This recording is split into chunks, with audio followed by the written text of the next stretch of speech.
Welcome to Cage Minds.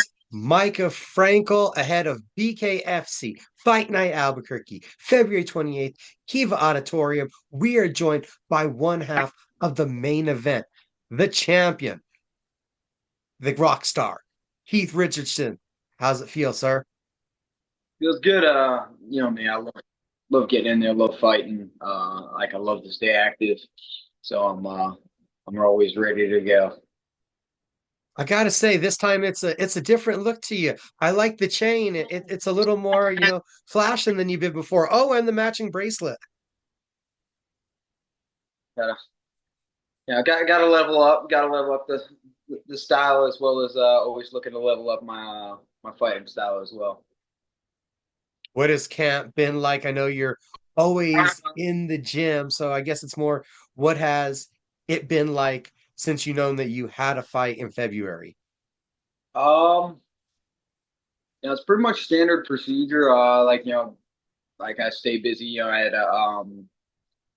had five guys fighting on a card just last week. I'm always grinding and beating up on them, getting them ready for their fights, and it's just one of those things where just keep training, keep pushing.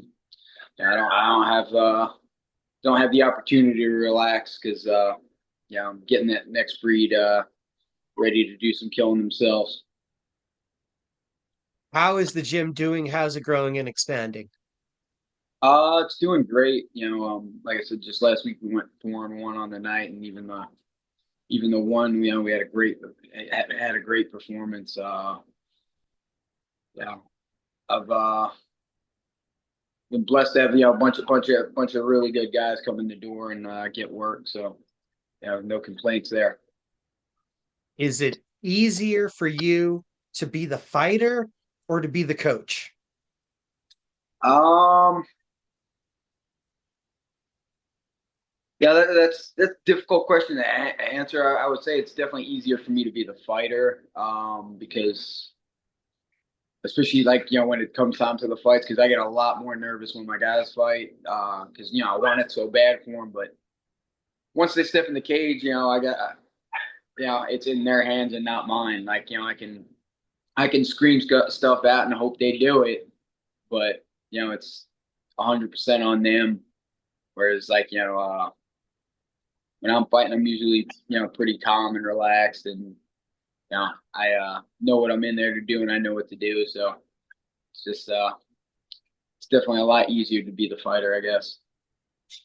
Were you surprised about that as you were becoming a coach that you were more nervous for them than you were for yourself? Definitely. When I first started coaching, I wasn't really interested in coaching. Wouldn't would because I knew it would be hard to do. Because like anything that I'm doing, I want to do full tilt. But I knew it was going to be hard to do while I was an active fighter. And I knew it could maybe like negatively impact me. But as soon as I started doing it, I fell in love with it, and it became just like one of the way more fulfilling than actually my own accolades and stuff like that. Like it's so much better watching those guys succeed. You were able to reach the status of world champion here in BKFC while being a coach, while running the gym.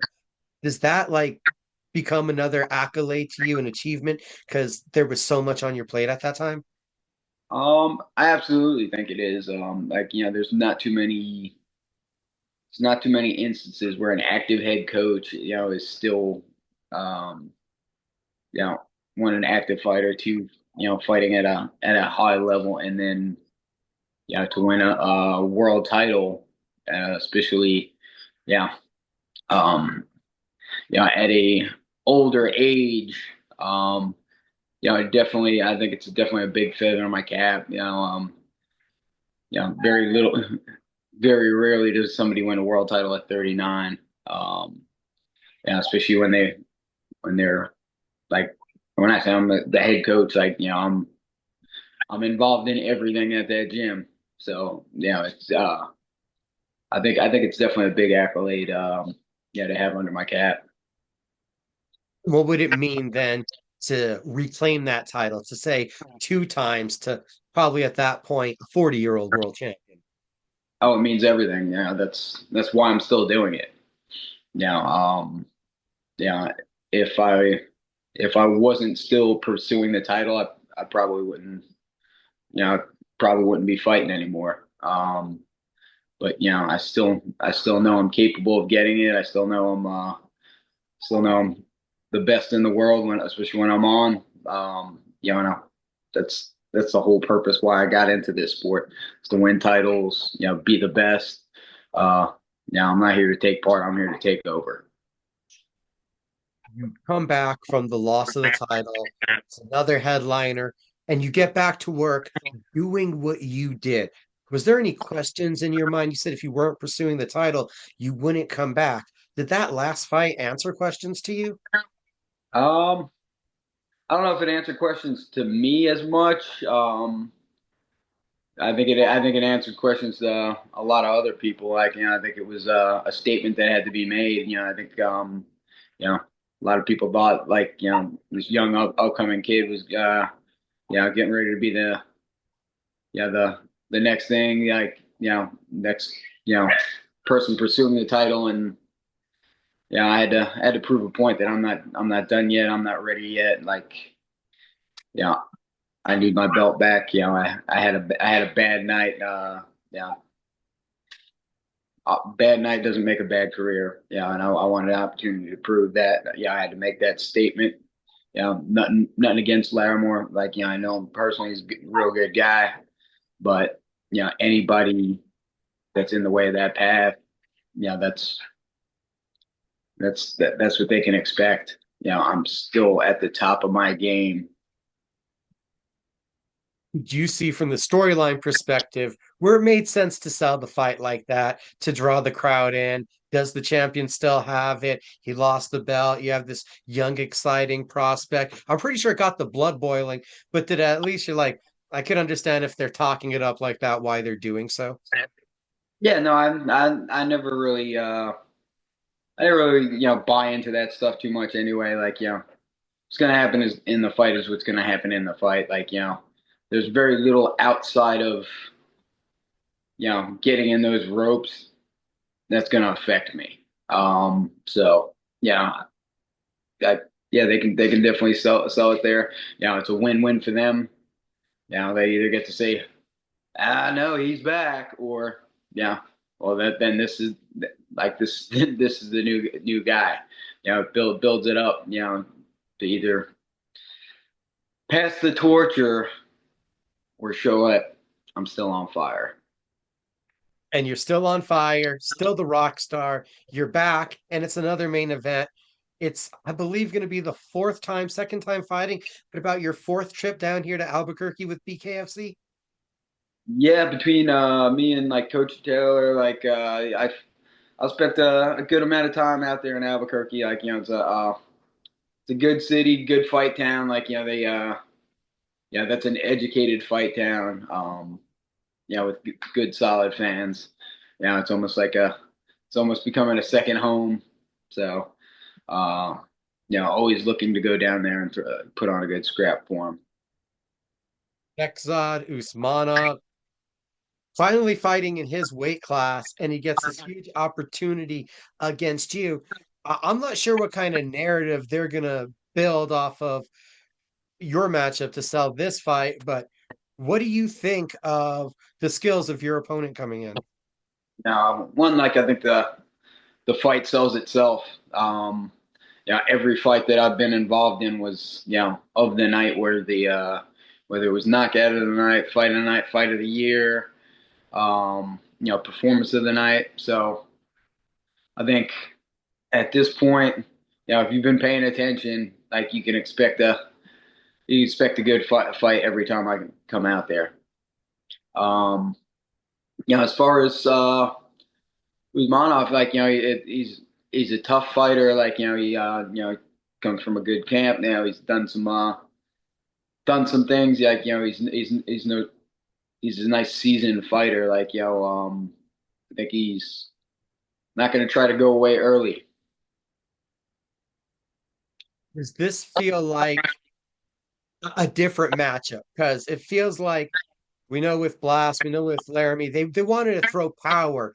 And Usmanov, it feels like, I don't know if it's because we've seen him fight at a higher weight class, that he's more of a kind of precision fighter. Um,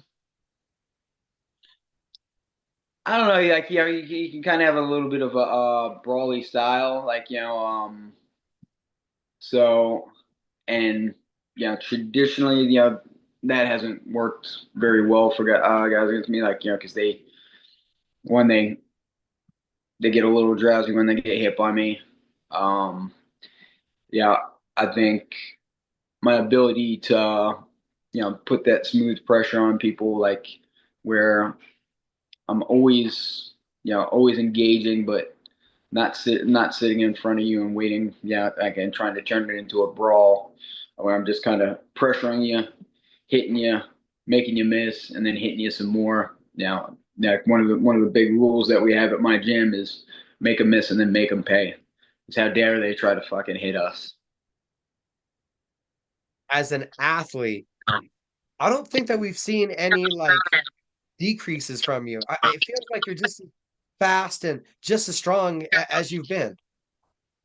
Um, like the big reason for that is I haven't, you know, I don't take vacations, I don't take breaks, I don't like, I'm not gonna take like 2 months off after a fight and go get fat on a beach somewhere. Like, and even if I do go to a beach somewhere, I'm running through the sand and training. Like, um, plus it takes an iron will, like, because athletically, we haven't seen a like a major fall off, but like it it wears on this old body. Like, it takes a lot of it takes a lot to get up in the morning. Takes a lot to push through everything. It's just it's more of a testament to, I think, like, just my will. Like, where, like, anything that hurts is gonna hurt for a lot longer now. Everything, like, because I've been fighting professionally for 17 years, I think, maybe at this point. Then before that, I was a Marine. Before that, I was a high caliber wrestler and hockey player. Like, it's not the years, it's the mileage. But I don't care. I'm still rolling. Like, I don't think we're gonna see, a athletic decrease anytime soon because, one, like, training at the gym, I like the only way that I know how to, like, I don't like I'm not a great coach because I only know how to, like, lead from the front. Like, most coaches aren't doing all the training with you. They are, but, like, anything my guys are doing, I'm probably doing like more, faster, and harder. And not letting these young shits catch up. How much fun is that in the gym though, for you still getting it in there and showing everybody? I'm telling you it works because watch me, I'll show you it works. It's great. Like, I love it. Like, that's why I'm still doing it because I absolutely love going in there every day, and beating up on these young kids. Like, yeah, I'm molding this future generation of fighters into, like, fighters I would be proud of. Like, so it's it's great. Like, pretty sure they like it too. So does taking it rough on those young kids, does that keep you almost young at heart here? Oh yeah, absolutely. Like, it's all do have a love. Like, the guys that I have in my gym are great. Like, we're gonna see some big things out of this gym over the next couple of years. Like, this fresh young crop I got coming up is just insane, and they're turning into a bunch of savages, and like, it's getting harder and harder to keep up with them as they keep growing. So we look at your fight. I believe the last one was the smaller ring, wasn't it? Um, no, no, Okay, I was bringing that up because for this venue, I'm not sure if we're getting the full size ring, the small ring, if they tell you guys whether or not which one it's going to be. well, yeah. Actually, I'm not sure, but at the end of the day, like I've been doing this so long, I'll make adjustments from any situation. That's one of the big benefits of coaching is, you've got to simulate different styles, switch stances while holding mitts, do this, do that. Like, you've got to be highly adaptable. My fight IQ is just so high at this point. It doesn't matter if it's a fucking football field or a phone booth. Fucking, I'm gonna scrap it and I'm gonna come away with that dub. I know you're focused on the dub, but the ultimate goal is getting back to the title fight. Do you have a pathway laid out that gets you there? Um, Not really. Like, I could probably, I'm the number one contender in the world. Like, I don't even need to be fighting right now. I could try to, yeah, I could try to sit back and, wait for them to, figure out when I'm getting that shot and stuff like that. Or, I could be sitting there campaigning for it and stuff like that. But my campaign is just knocking down doors until that door is the title, and then just it's going back on my trophy case. Like, I don't have to sit like I want to stay active. I want to fight. Like, anybody right now, anybody underneath, like, it was the same mindset I had when I was holding the belt. If if I'm on top, like, I can't duck anybody underneath me. Like, like that's what being the champ is about. Like, you're top of the food chain. So everybody else is meals. Um, right now there's only one person above me until they until they give me that, like, I want to stay active. Like, it was big. I think, that was one of my uh one of my problems was, especially when I was holding it, like, it's always easier to be in pursuit than it is to sit on the top. And like the inactivity once I got the belt. Fighting, I went from debut to champ in 10 months. I fought four times. I fought four times in that 10 months. I like it when I'm fighting. I'm better when I'm fighting. Like, because like I said, I train all the time, but it's always easier to train harder and hungrier when you have when you have a goal in mind. Um, you know, After I won the belt, I went, I didn't get a fight for 9, 10 months. And it was like, it was hard to stay motivated for that long of a lull when, you know, you got nothing on the horizon. And then like it actually, the fight actually popped up like quickly. So I think this time I'm just gonna just keep punching people until I get to punch the right person that really really deserves it. Just going back a moment, I'm so titling the interview when you're at the top of the food chain, everything else is a meal, because that was an amazing quote right there from you. That was awesome. I mean, When you it's sure, like, like that, to me, that needs to be your mindset. Like, if you're the champ or if you're ranked number one, that means anybody, like, if you're number one, there's only one guy above you. So, you shouldn't fear anybody else below you. and when you said punching everybody till you're punching the right guy, does that just mean punching Alberto Blas, or does that mean punching whoever has the title at that time? Um, whoever has the like, whoever has the title, like, that's the ultimate goal. Um, but yeah, I'm not gonna say I wouldn't mind a little redemption.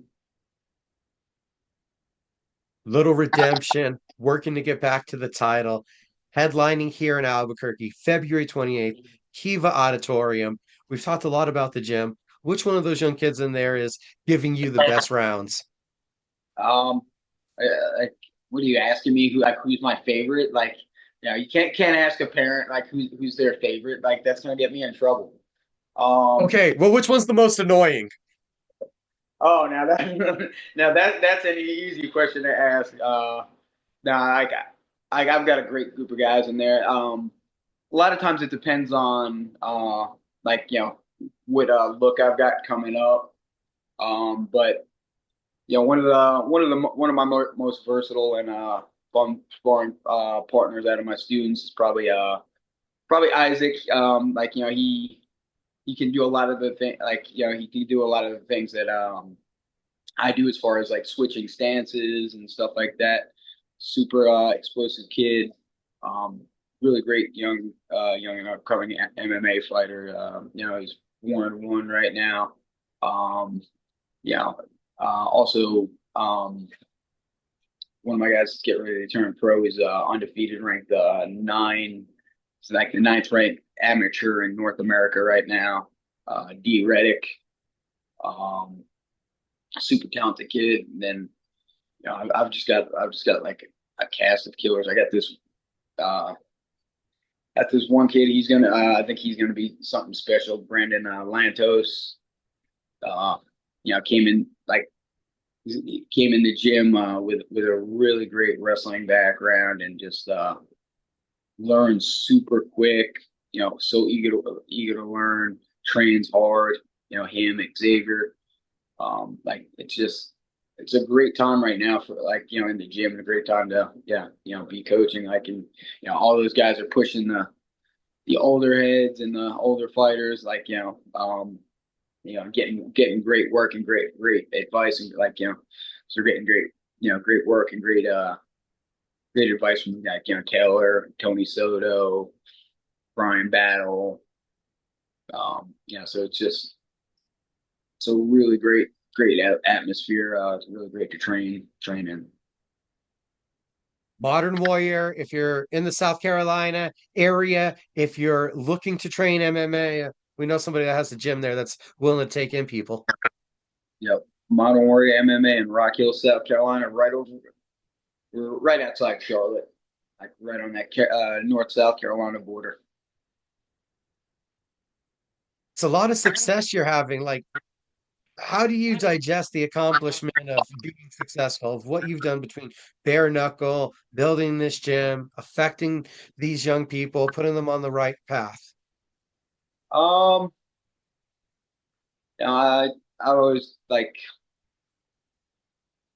I've always focused on the pursuit of getting better and stuff like that.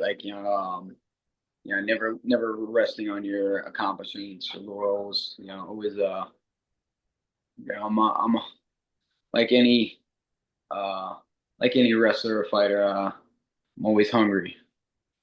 Um, it's like it's great to enjoy the moments and like we always do especially because you know um there's a lot of delayed gratification like that goes into any moment of joy in this sport. You know, like you get that little bit of glory after the fight, and then it's right back to months of hard training, cutting weight, like just sweating, struggle, stress. Um, so yeah, all like the harder the camp though, the more joy you should get out of the victories. So just one of those things where it's that delayed gratification factor really the bitter makes the sweet worth it, I guess. I always appreciate you, Keith. Thank you for taking the time out of your day, dropping by and letting me ask all kinds of bizarre questions to you. No, I appreciate it, man. It's always a good time. You know, always and I always enjoy talking about the gym, talking about upcoming fights and talking about fighting in general. Can't wait till we see you out here. We're just days away, everybody. BKFC Fight Night, Albuquerque. Interview is energized by Dubby, and pick up some Cage Mind shirts from our friends at ziaprince.com. Thanks for watching.